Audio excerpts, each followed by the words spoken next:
Excelentíssima senhora juíza, presidente, nobre defesa, força policial, secretário da justiça, como eu posso não reconhecer o brilhantismo da defesa? É possível. É um advogado de inteligência inegável, dedicação ao estudo irrefutável, que exerceu a defesa do acusado de forma brilhante. Posso estar errado, mas é um cidadão brasileiro hoje, doutor? Sim, cidadão brasileiro, que é de Guiné-Bissau, provavelmente de uma família pobre, provavelmente sem amparo de ninguém, e conseguiu formar-se, conseguiu estudar, conseguiu portar-se em sua vida de forma digna, honesta, leal às leis, aos costumes, a Deus principalmente. Estou certo? Cidadão que apresenta aqui talvez uma das melhores defesas possíveis num caso como esse, mas que demonstra de São Paulo, segunda epístola aos Coríntios, litera in nocide spiritus auto vivificati. O espírito que eu vi aqui, o Senhor é o Espírito de Deus, guiado pelo caminho da retidão, guiado pelo caminho da justiça, guiado pelo caminho do estudo, guiado pelo caminho da concentração. Um cidadão pobre, estrangeiro, de outra nação, que pode ter sofrido até preconceitos durante a vida, provavelmente, toda espécie, que não merece nenhum tipo de preconceito pelo cor de pele, porque vem aqui e abrilhanta o tribunal do júri. Abrilhanta o tribunal do júri. Digo que a sua serenidade deve ser enaltecida. O seu trabalho é um trabalho enaltecido. O seu trabalho contribui com a justiça, sim. As suas objeções contra as questões do Estado não ampara, criança, provavelmente sejam de alguma espécie verdadeira, mas não justificam o crime. E a prova disso é o senhor próprio. O senhor sem amparo nenhum, sem apoio nenhum, sem nada, com a sua força guiada por Deus, o senhor chega aonde o senhor chega, dando bom exemplo aos seus filhos, caminhando pelo caminho da retidão, caminhando pelo caminho da justiça. Então a mensagem que o Senhor me passa é a mensagem assim: por mais difícil que seja a sua vida, há sempre um outro caminho. Por mais difícil que seja o seu passado, há sempre a possibilidade de abandoná-lo e se guiar pelo caminho de Deus, da justiça, da correção. Até o acusado eu vejo como tal. E peço a condenação dele, Senhor.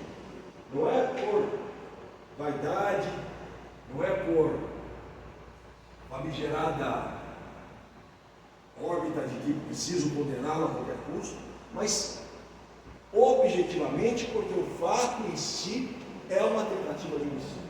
Porque eu não posso considerar um ser humano chutando a cabeça de uma mulher num local ermo, deixando ela abandonada, deixando ela ensanguentada, deixando ela ali completamente à mercê da morte, e só não morre porque Jesus vai lá, estende-lhe a mão e a leva, seja engatinhando, seja andando, seja o que for, mas a leva ao socorro médico,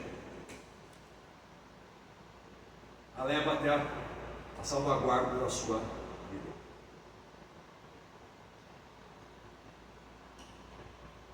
E ela sobrevive. Num caso como esse, eu não posso, de hipótese alguma, considerar como algo menor, menos grave que uma tentativa de homicídio.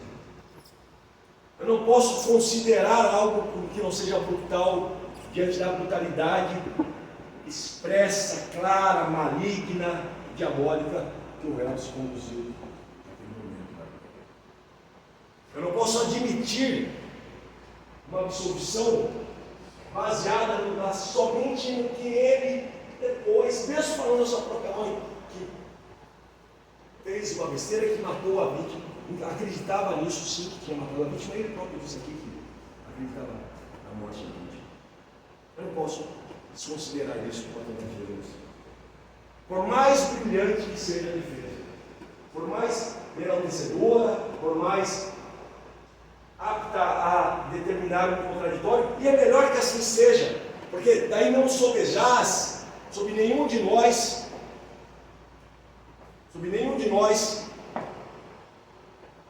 não sobejaz sobre mim uma acusação sem defesa,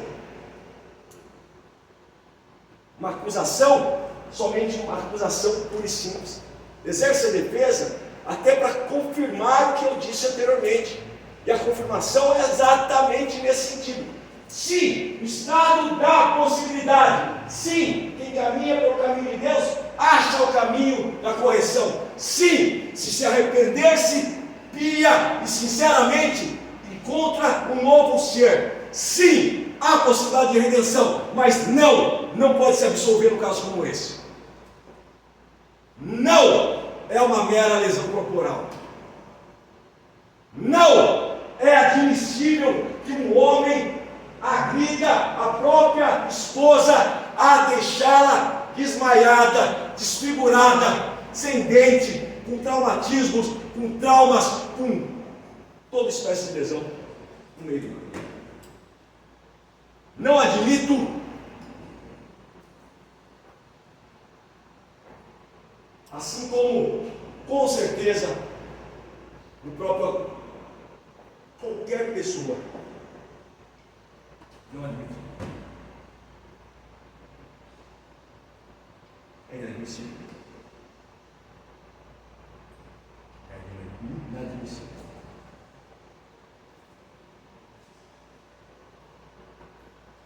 Não é possível a absolvição, porque seria contrária à verdade. E a única capaz de libertar seria a verdade. Falar que ela estapeou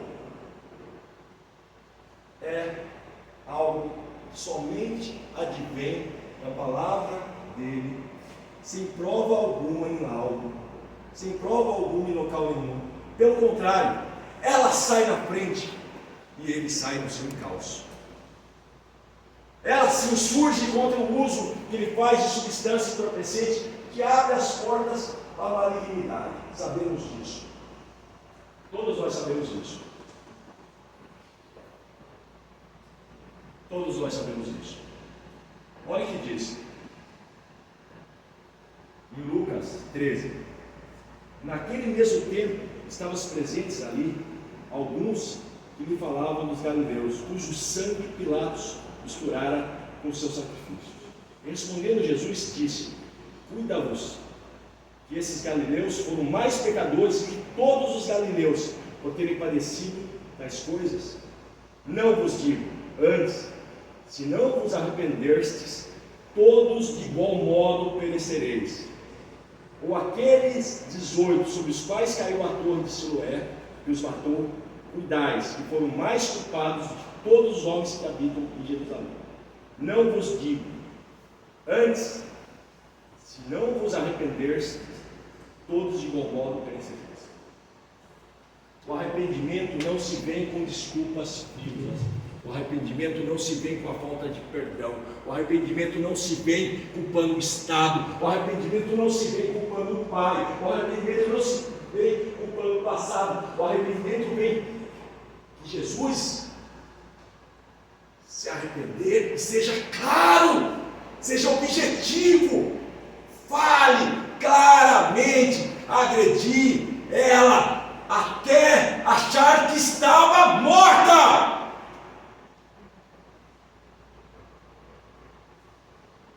Sem desculpa alguma.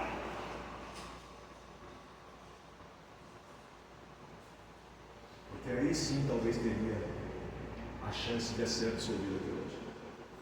Sem isso, não há advogado brilhante que estudou, que trabalhou, que dá um bom exemplo, que faz seu trabalho com brilhantismo, que consiga a absolução. Porque não retira o que foi feito. O único que é possível apagar o que foi feito é um arrependimento sincero, verdadeiro. O perdão pedido à vítima. O acusado tem essa chance ainda.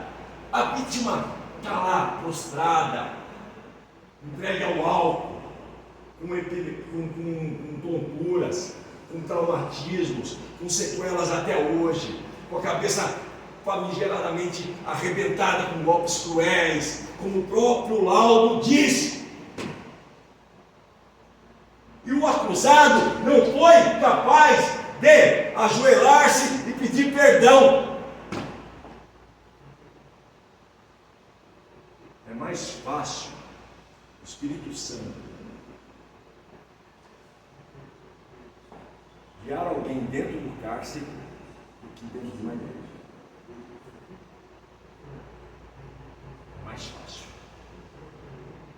É mais fácil alguém encontrar o Espírito Santo dentro do cárcere do que dentro de uma igreja. É mais fácil. Porque ali ele vê clara e objetivamente o que fez. E ali, enquanto vida houver, terá a possibilidade de reconhecer e se arrepender.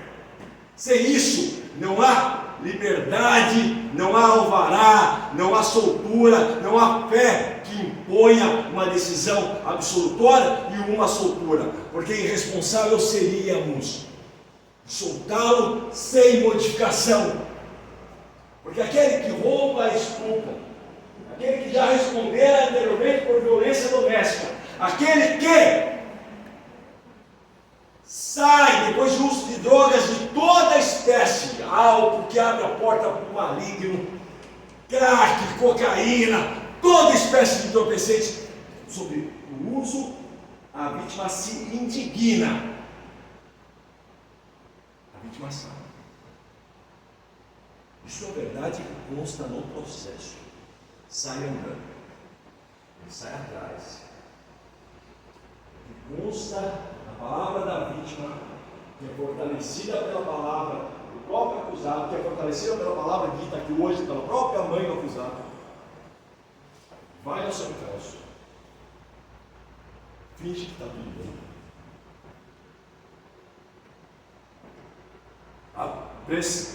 Prestemos relevância ao fato que a vítima sai já indignada. Não é a vítima que vai agredi-lo, não é a vítima que vai atrás dele, é ele que vai atrás dele. Então não podemos considerar a vítima a agressora. E se eu não considero a vítima como agressora, não há legítima defesa alguma. A legítima defesa só é compatível quando há uso moderado dos meios necessários para repelir injusta agressão atual ou iminente a direito seu ou de outrem.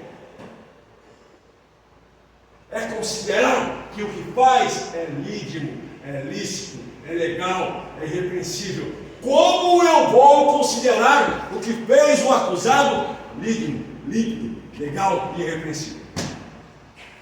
Alguém que sai ao encalço da vítima, sai atrás dela, porque ela sai de lá indignada com o uso de entorpecentes que faz o acusado, provavelmente já sabendo de antemão que boa coisa não adviria daquela circunstância, daquele estado que ele, por vontade própria, se coloca. Porque escolhe aquele caminho, e ela sai, ele vai atrás. Encontra, ela cai e começa a chutar a cabeça dela. Cabeça de uma pessoa. Até ela ficar desacordada. Vários chutes.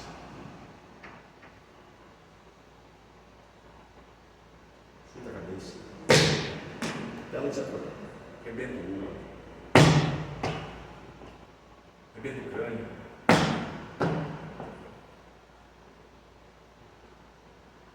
Porque eu não considero isso uma tentativa de Deus.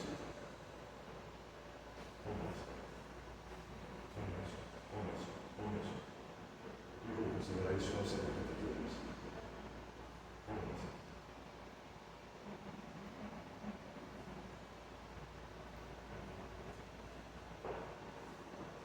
Paulo disse, aquilo que está estampado no processo, aquilo fútil. Ele falou para o outra mulher, se o homem fosse em situação de igualdade, não teria nem ido atrás. Não precisa nem adjetivar esse tipo de conduta. Ela por si só fala o que ela é. Esse sentido de caminho do julgamento, mais uma vez, ela precisa tratar da história. Ela é brilhante. Realmente se manteve no caminho da retidão. Buscou oportunidades aonde talvez nem pudesse a maioria das pessoas imaginar. O Senhor buscou. Ele merece o meu respeito acima de tudo. Independente do resultado dele. Independente do resultado dele.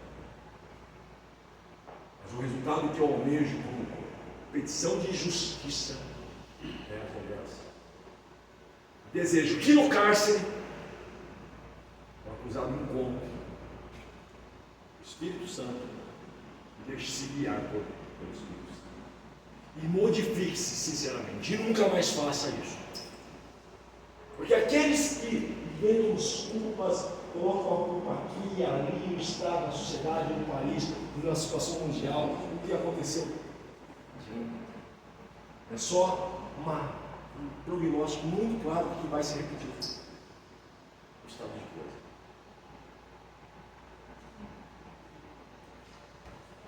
Deus nos deu o livre-arbítrio. Deus fez os seres humanos com livre-arbítrio. O acusado escolheu caminhar por esse caminho.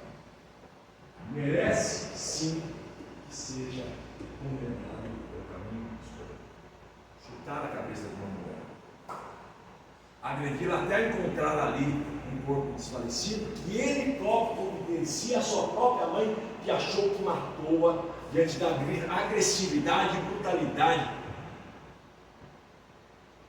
Eu vou dizer aos senhores, o cidadão desse estado, alcoolizado, com toda espécie de mal sobre si, drogado, ele encontra uma força, meus senhores, uma força, sim, para praticar o mal, que é uma força brutal. Não é essa simulação de chutes, não. São forças brutais que desfiguraram a vítima. Desfiguraram a vítima, abandonando-a ali. Era caminho, às 3 da manhã. Lá em cima no Monte de Sinim. E ele próprio já achou que teria morrido. Teria matado a vítima. O arrependimento, meus senhores, seria exigível ali dele falar assim, olha. Porque eu falo sempre. Um crime como esse é evitado, sabe como? Não é a ausência do Estado, não é a ausência da família, é só o acusado parar um segundo. Pode perguntar. Deus, Espírito Santo, é isso. Porque se parasse, porque disse,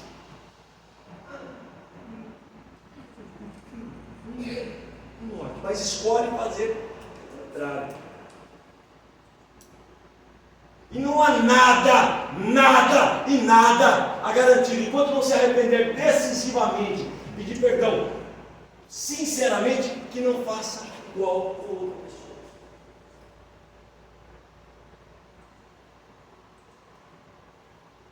Não vai fazer igual?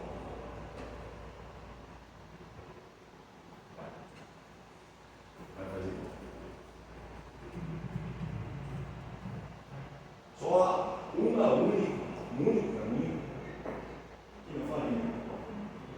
teve a chance quando foi condenado lá por estupro e roubo. Ela ficou no cárcere, estava foragido. Não deveria nem estar aqui, talvez. Volto em réplica pelo brilhantismo da defesa. Não votar em réplica. Pelo brilhantismo da defesa, me impôs votar em réplica. Mas para falar pura e simplesmente aquilo, esse processo, esses chutes na cabeça da vítima, como Efésios 5 fala, tratai a sua esposa como fosse a sua própria carne. Pergunte a ele, ou qualquer homem, se ele se prostraria, deitado no chão, e receberia um único chute em sua cabeça e negaria que aquilo era uma tentativa de homicídio. 2, 3, 4, 5, 6, 8. Quem negaria isso? 8. Chutes, socos, agressões, o que seja. Se deitado no chão como um soco.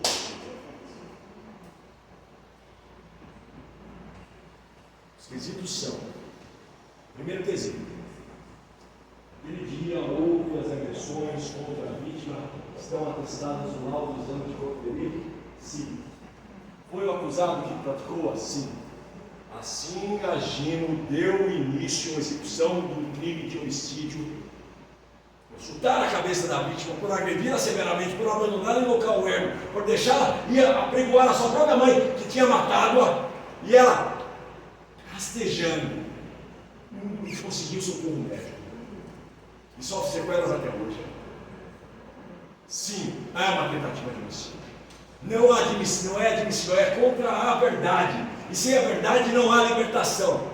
Chutar a cabeça de outro ser humano é uma tentativa de homicídio. Sim! Se eu falar que não, eu estou desprezando a vida humana. Eu estou desprezando a obra máxima do Criador. Eu absolvo o acusado, a tese levantada seria uma legítima defesa. Isso é uma legítima defesa? Não! Ele agiu em legítima defesa? Não! Era aceitável que ele fizesse aquilo? Não! É caso de absolvição? Não! É possível absolvê-lo? Não! Foi a vítima agressora? Não! Foi ele que foi atrás da vítima? Foi. A vítima saiu de lá? Foi. A vítima estava indignada? Sim. Por isso o motivo é fútil. Fútil porque indignou-se contra o uso de entorpecente? Sim. Pegou a vítima desprevenida, sem possibilidade de se defender de brutal ataque? Sim. É um feminicídio no sentido de que ali era a situação do gênero, porque se outro homem for, já sabia que ia ter reação de fato. Então age contra a mulher pela sua fragilidade, pelo seu porte físico menos avantajado? Sim. Senhores e senhoras jurados,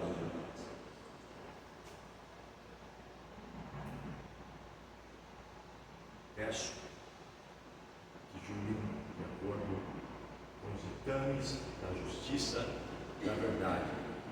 Só isso. Nada além disso. Nada além disso. Obrigado pela atenção.